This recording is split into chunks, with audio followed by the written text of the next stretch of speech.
em 2 Timóteo, capítulo 3, nós estaremos lendo do verso 1 até o verso 5. Na quarta-feira eu preguei sobre uma liderança eficaz, e hoje nós iremos pregar sobre tempos difíceis. Tempos difíceis.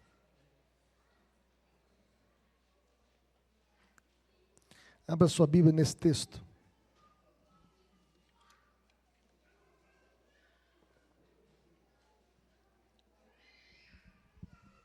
Convido os irmãos bondosamente a se colocarem em pé. Vamos ler esses 5 versículos juntos.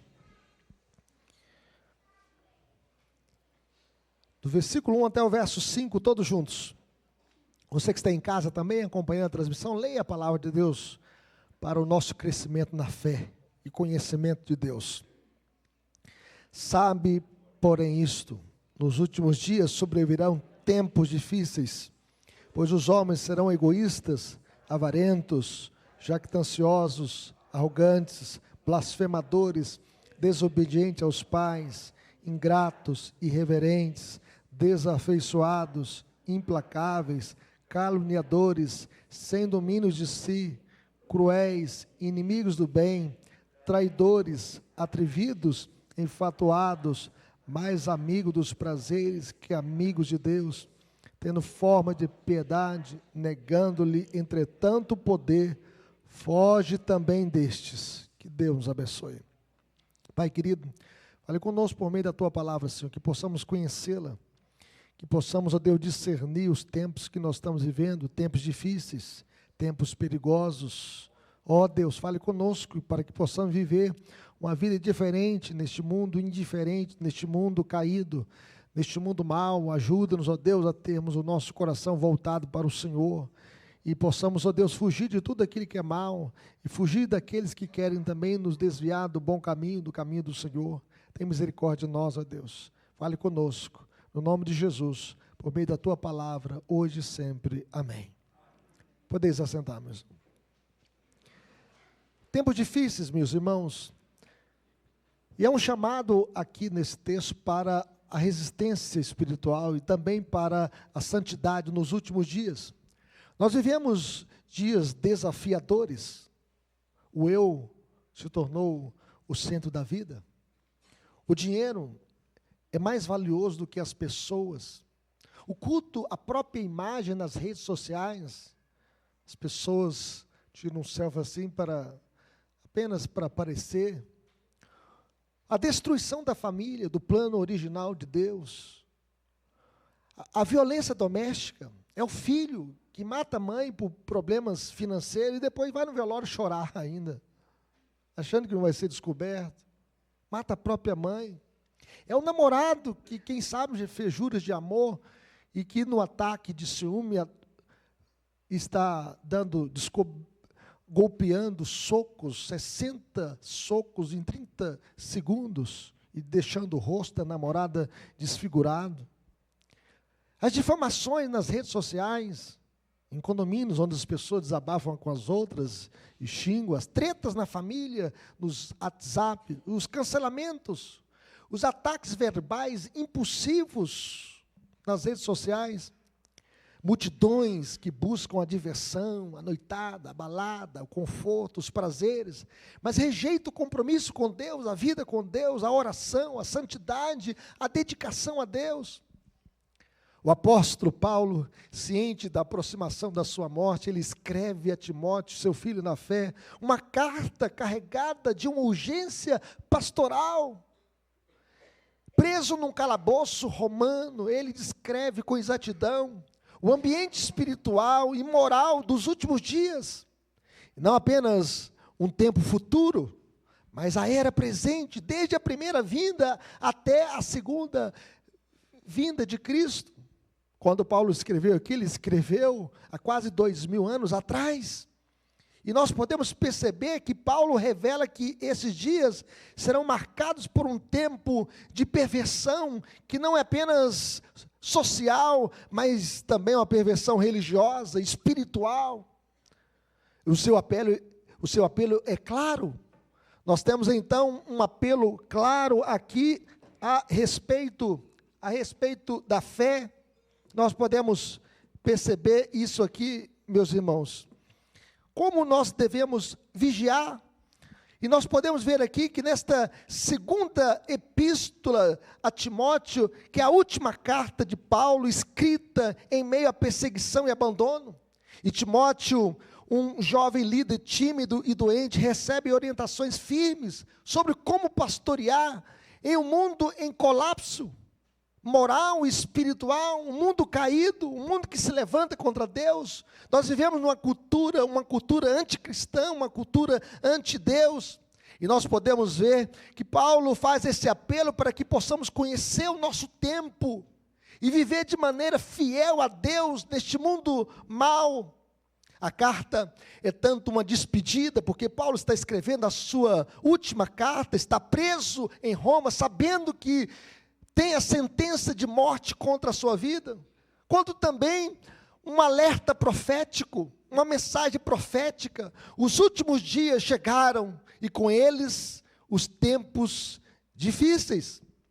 A grande ideia dessa passagem é que os últimos dias serão marcados por uma perversão progressiva da moral, da família, da espiritualidade e da fé. E o cristão fiel deve manter-se firme, consciente, separado da falsa religiosidade, do falso evangelho, da falsa mensagem. Paulo não apenas alerta sobre a natureza dos últimos dias, mas ele nos mostra 5 dimensões da decadência humana e nos chama a uma separação vigilante da falsa piedade. Nós devemos ter o verdadeiro evangelho, a verdadeira piedade, uma vida dedicada ao Senhor e separada para Deus, para fazer diferença neste mundo mau. E nós podemos ver aqui, em primeiro lugar, a realidade dos últimos dias. Paulo chega a dizer: sabe, porém, isso nos últimos dias. Vamos ver isso comigo? Sabe, porém, isso nos últimos dias. Os últimos dias aqui não são apenas os momentos que antecedem a volta de Jesus, mas todo o período entre a sua primeira e segunda vinda. Como João Calvino afirmou, que trata-se da realidade permanente da igreja. A igreja neste mundo tem que ser sal da terra para preservar os valores. O sal naquele tempo funcionava como uma geladeira, não tinha geladeira naquele tempo, então tinha o sal para preservar os alimentos.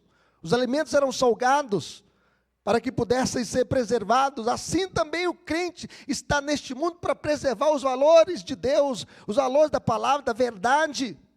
Segundo John Stott, quando o navio da igreja cristã foi posto no mar, não lhe foi dito que esperasse uma travessia serena. O mar muitas vezes vai ficar revolto, os ventos contrários vão soprar, iremos passar por calamidades, perseguições, lutas. Não sejamos ingênuos, meus irmãos, quanto ao tempo que nós vivemos tempos difíceis. Não é época do conforto, mas de vigilância e firmeza. Por isso Jesus chega a dizer o seguinte: no mundo passais por aflições, mas tende bom ânimo, eu venci o mundo. Jesus não disse que seria fácil, mas nós iríamos enfrentar tribulações neste mundo mau, mas ele diz: eu venci o mundo. Nós devemos ser perseverantes, apesar desses tempos difíceis. A natureza dos tempos difíceis, o texto diz que sobrevirão tempos difíceis, pois os homens serão. E a palavra difícil aqui é chalepós, que transmite uma ideia de violência demoníaca, uma ameaça feroz e selvageria moral. Isso significa que este tempo que nós estamos vivendo não é um tempo fácil de ser vivido. Serão dias difíceis e perigosos. Esse tempo do fim é uma época de terrível florescimento do mal, em que todos os alicerces morais serão sacudidos. Hoje você defender a família no plano original de Deus é como se nós fôssemos retrógrados, como se nós fôssemos preconceituosos. Segundo John Stott, esse tempo é marcado por uma ativa oposição ao Evangelho, uma rebeldia contra Deus e a sua palavra. E eis alguns exemplos de uma oposição ativa ao Evangelho: as produções cinematográficas, séries, músicas. É só você olhar no Spotify as músicas que são cantadas, que ridicularizam ou distorcem os princípios cristãos.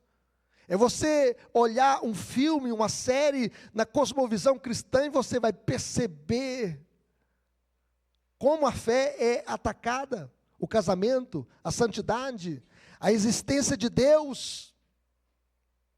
Proibições ou restrições ao ensino bíblico em escolas públicas. Não se pode ler o Evangelho nas universidades.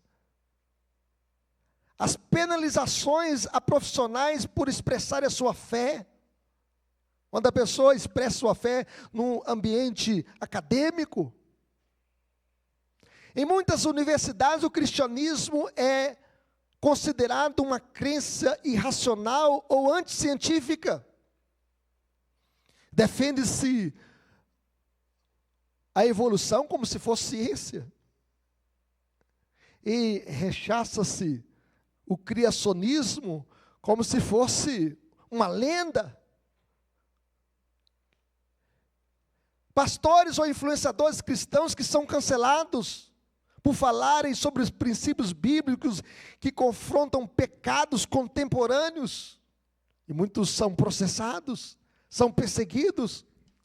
Cristãos sendo presos, espancados e mortos por pregar o evangelho em países com forte repressão religiosa, como a Coreia do Norte, o Afeganistão, países da África e da Ásia. O Senhor Jesus disse: o mundo vos odeia, sabei que primeiro do que a vós outros me odiou a mim. O mundo não ama a igreja, não ama o evangelho, o mundo odeia Cristo e odeia o cristão. O próprio evangelho, meus irmãos, prevê que haverá tempos de rejeição ativa à mensagem da cruz. Paulo chega a dizer que a mensagem da cruz é loucura para os que se perdem, mas para nós que somos salvos é o poder de Deus. Além do mais, esse tempo difícil revela que o caos da sociedade é resultado daquilo que os homens são. O que os homens são? Os homens serão egoístas. Isso mostra que o mal não está fora, meus irmãos, mas dentro do homem. O problema é essencialmente espiritual, interno ao ser humano. Não apenas um problema social, mas é um problema interno, um problema do coração. O coração do problema do homem é o problema do coração. Do coração enganoso e depravado. Nas palavras do reverendo Hernandes Dias Lopes, não é o meio que corrompe o homem, mas o homem que corrompe o meio. O coração humano é enganoso e desesperadamente corrupto, quem o conhecerá? Em outras palavras, o mal não vem de fora, mas de dentro do homem, de dentro do coração. O maior problema do homem não está no ambiente externo, está dentro dele. Dentro do coração. O maior problema humano está dentro do coração. Por isso Jesus diz: o que sai do homem, isso é o que contamina. Não é o que entra, mas o que sai do homem. Porque de dentro do coração dos homens é que procedem os maus desígnios, a prostituição, os furtos, os homicídios, os adultérios, a avareza, as malícias, o dolo, a lascívia, a inveja, a blasfêmia, a soberba, a loucura. Esses males vêm de dentro do coração. É por isso que precisa acontecer dentro de nós uma mudança interna. É por isso que o profeta Ezequiel profetizou a palavra de Deus, dizendo que o Senhor vai tirar o coração de pedra e vai colocar dentro de nós um coração de carne, habitado pelo Espírito Santo. É preciso acontecer um transplante do coração. Um coração rebelde para um coração fiel, um coração duro para um coração quebrantado pela graça de Deus. É por isso que o apóstolo Paulo chega a dizer: se alguém está em Cristo, é nova criatura, as coisas velhas se passaram, eis que tudo se fez novo. O velho homem está dominado pela dureza, pela rebeldia, pela malignidade do seu coração depravado, e ele precisa conhecer um Cristo que muda o coração humano. Nós devemos reconhecer, meus irmãos, que a luta cristã é contra esse espírito desse século, e que a raiz do mal está no coração humano, não apenas nas estruturas externas. O problema não está na estrutura, o problema está no coração humano que corrompe as estruturas. É por isso que nós precisamos orar para que o Senhor mude o coração dos homens que estão no congresso, no palácio, nas igrejas, no lar. Porque se não houver uma mudança interna, uma mudança de coração, nós iremos produzir só o que é mal. Iremos contaminar tudo. Tudo aquilo que tocamos, então, se corromperá por causa da nossa maldade. E precisa haver, então, uma mudança do coração. E nós podemos ver aqui a decadência moral. Veja a decadência moral descrita por Paulo deste mundo ímpio, deste mundo caído. A decadência moral contra si mesmo, o egoísmo e a arrogância. Verso 2 até o verso 4 vai falar o seguinte: que os homens serão egoístas, jactanciosos, arrogantes, sem domínio de si. Sem domínio de si aqui, são os homens dominados por paixões, pelos vícios, pelos carnavais da vida, pelas orgias, pelas noitadas, pela embriaguez, pelos desejos. São escravos da ira, da língua, do sexo, das drogas. Quantas pessoas aprisionadas. Esses homens são amantes de si mesmo. Amar a si mais que a Deus, meus irmãos, é o centro da perversão. O narcisismo moderno tem raízes profundas na idolatria pessoal, quando o homem adora a si mesmo, quando ele se coloca acima de Deus.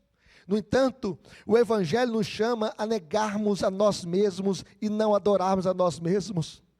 O Senhor disse: se alguém quer vir após mim, a si mesmo se negue, tome a sua cruz e siga-me.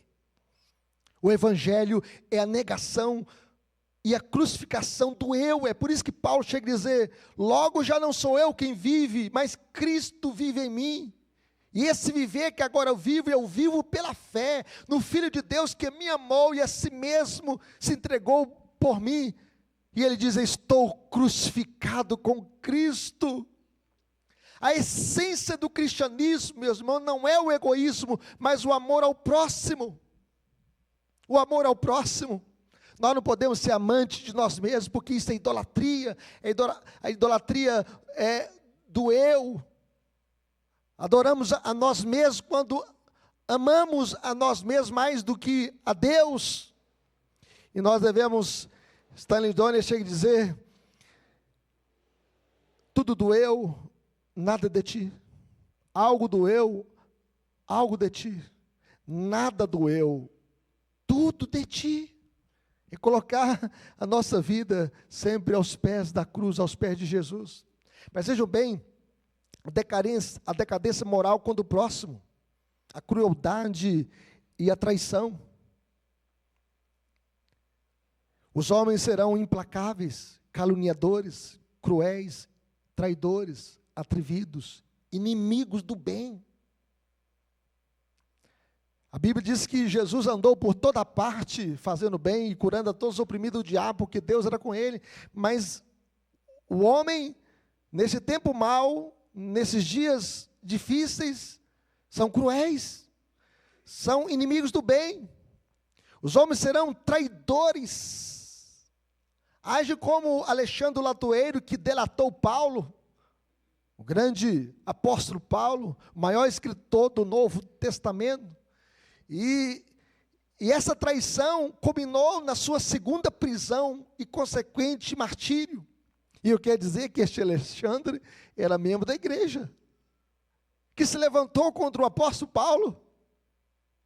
Os traidores são como Judas Iscariotes, que andou com Jesus durante 3 anos e meio, viu os seus milagres, foi tesoureiro do colégio apostólico, que viu Jesus multiplicar pães para alimentar a multidão, viu Jesus abrir os olhos dos cegos, viu Jesus fazer o paralítico andar, mas mesmo assim traiu Jesus por causa do vil metal, por causa de 30 moedas de prata. Os homens serão caluniadores. É o pecado de espalhar contendas, disseminar intrigas, jogar uma pessoa contra outra, destruir pontes de contato e cavar abismo nos relacionamentos. O caluniador é chamado no termo grego de diabolos. Ele é um agente satânico no meio da igreja. Precisamos restaurar, meus irmãos, a comunhão verdadeira, exercendo o perdão e a verdade nos relacionamentos. É assim que nós devemos viver. O Salmos 133, o salmista Davi chega a dizer o seguinte: como é bom e agradável viver unidos os irmãos. A unidade gera vida. É como óleo sobre a cabeça, o qual desce para a barba de Arão, até a gola de suas vestes. É um óleo precioso. É como o orvalho do Hermon que desce sobre os montes de Sião. Ali ordena o Senhor a sua bênção e a vida para sempre, porque juntos nós somos mais, na comunhão nós temos mais força, nós realizamos mais, e nós devemos ter a bênção de vivermos nesta unidade, mas vejam bem, em terceiro lugar, a decadência moral contra Deus. Os homens serão blasfemadores, ingratos, irreverentes, mais amigos dos prazeres do que amigos de Deus. Pessoas que zombam da fé e colocam o prazer acima do culto a Deus, colocam a diversão em primeiro lugar do que a Deus. E essas pessoas adoram a si mesmas em vez de adorar a Deus. A religião se torna apenas aparência, de fachada, de superficialidade. E nós devemos colocar Deus no centro da nossa vida. O Senhor tem que ocupar o primeiro lugar na sua família, o primeiro lugar nos seus planos. Porque a vida só tem sentido quando Deus é tudo na nossa vida. Pergunte-se: estou amando mais o prazer? Ou a presença de Deus? Porque na presença de Deus nós temos plenitude e alegria. Que coisa boa a gente viver na presença de Deus. Mas esse texto também nos mostra a decadência moral contra a família, a desobediência e frieza no lar. Quantos lares destruídos, quantos filhos destruídos nas drogas. Homens serão desobedientes aos pais, desafeiçoados. A perda da autoridade familiar é um sintoma de uma sociedade em ruínas. Quantos lares destruídos, quantos pais que não conversam com seus filhos e quantos filhos que não conversam com seus pais. Quanta ferida aberta. A perda da autoridade familiar, esse sintoma de uma sociedade em ruínas. O lar deve ser restaurado, meus irmãos, como a primeira escola da piedade, onde nós aprendemos os princípios básicos da fé, onde nós tomamos uma decisão como Josué tomou: eu e a minha casa serviremos ao Senhor. Onde nós sabemos que se o Senhor não edificar a nossa casa, em vão trabalham os que a edificam. Então restaure o respeito dentro de casa. O lar é o termômetro da vida espiritual. Se o seu lar vai mal, você está vivendo uma vida também comprometida. Sem amor no lar não existe famílias saudáveis. Quanto ódio em muitos corações. A Bíblia diz que os filhos precisam se converter aos seus pais, e os pais precisam converter aos seus filhos, antes que eu venha e fira a terra com maldição. Eu preciso ver cura no coração dos pais, cura na família, e só a graça de Deus pode fazer isso. O primeiro milagre que Jesus fez na terra foi num casamento em Caná da Galileia. Isso mostra a importância da família. Isso mostra a importância que Jesus dá à família. Aquele casal convidou os seus amigos, seus parentes, mas mandou o convite também para Jesus, para estar no seu casamento em Caná da Galileia. E ali faltou o vinho, Jesus transformou a água em vinho para abençoar aquele casal. Jesus estava presente naquele casamento. É a presença de Jesus que faz diferença no casamento, que faz diferença no lar, é a presença de Jesus. Nós devemos invocar o nome do Senhor. Ore a Deus ali, de madrugada, quem sabe, no sofá da sua casa, à beira da sua cama, ou no quarto do seu filho, e coloque-os nas mãos de Deus, porque só Deus pode sarar a família que está sendo tão atacada, com outros valores, com outros pensamentos, e pedindo a Deus para que Ele possa tirar toda a rebeldia do coração dos nossos filhos, e também toda a ferida no coração dos casais. E nós podemos ver a decadência moral contra a integridade financeira, a avareza. Os homens serão avarentos. O amor ao dinheiro, meus irmãos, leva à idolatria e à ruína da alma. A gente pode perceber como a avareza leva as pessoas a praticar os piores crimes. Os ladrões dos aposentados e pensionistas do INSS. O que demonstra isso? A avareza do coração humano. E às vezes o dinheiro suado do aposentado, que ele trabalhou 35 anos para ter uma pequena aposentadoria, é fraudado. São corruptos, são amantes do dinheiro.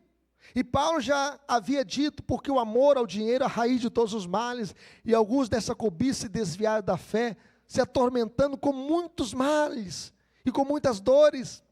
A vida centrada na ganância é uma vida sem Deus. O dinheiro é o Deus mais adorado desse século. Muitas pessoas às vezes buscam sucesso na vida financeira, mas não se preocupam com o fracasso da família. Nenhum sucesso na vida financeira compensa o fracasso na família. Por amor ao dinheiro, as pessoas matam, roubam, morrem, casam-se, separam-se. O que nós devemos praticar? Nós devemos praticar a generosidade e a confiança em Deus como antídoto à avareza. Ter dinheiro, ser rico não é pecado, mas colocá-lo como primeiro lugar na nossa vida é pecado, meus irmãos, é idolatria. E nós podemos ver neste texto que as pessoas aqui são amantes de si mesmas, amantes dos prazeres e amantes também do dinheiro como seu maior ídolo. E finalmente, em quarto lugar, a espiritualidade divorciada da vida. Veja o que diz o verso 5 que vai aparecer aí na sua tela. Vamos ler comigo? Tendo forma de piedade, negando-lhe entretanto o poder, foge também destes. A maior tragédia, meus irmãos, é que essa decadência não ocorre apenas lá fora, mas também dentro da igreja. Quantas pessoas estão vivendo uma religiosidade vazia? Estão vivendo como uma figueira sem frutos, apenas de aparência, apenas com as folhagens. Pessoas que têm forma de piedade, vão aos cultos, cantam hinos, mas vivem sem transformação, negando-lhe entretanto poder. É o poder de Deus que pode mudar corações.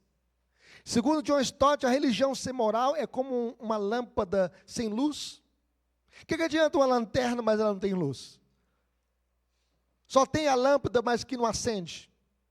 Assim é uma religião sem poder, sem moral. Tiago diz que a fé sem obras é morta. Por isso nós precisamos examinar a nós mesmos, examinar a nossa própria fé, examinar a nossa espiritualidade. Ela transforma a sua vida? Ou é só de aparência? O verdadeiro cristianismo, meus irmãos, muda a conduta, muda o coração, muda o comportamento.